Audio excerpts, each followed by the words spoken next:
اس خوبصورت کلام کے لیے. اور مفتی سید عارف محی الدین صاحب ہمارے ساتھ جڑ گئے. مفتی صاحب آپ کا خیر مقدم ہے ہمارے ساتھ جڑنے کے لیے.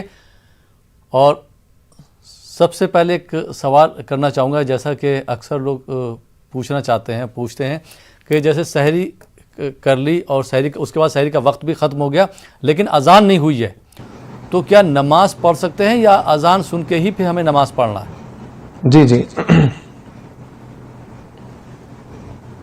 جی السلام علیکم ورحمۃ اللہ وبرکاتہ.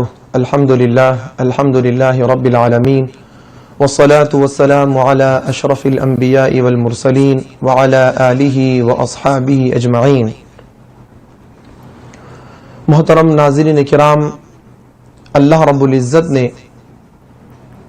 تمام امت محمدیہ صلی اللہ علیہ وسلم پر دن میں 5 مرتبہ نماز فرض کی ہے، اور ان نمازوں کو ان کے اوقات کے ساتھ قید کیا ہے. جب نماز کا وقت شروع ہوگا تبھی آپ نماز ادا کریں گے تو آپ کا فریضہ ادا ہوگا.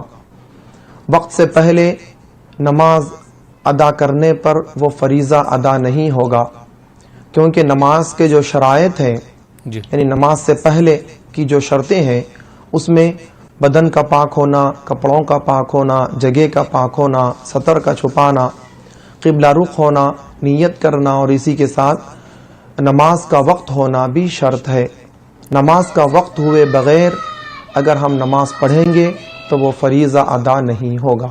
جی بہت بہت شکریہ مفتی صاحب.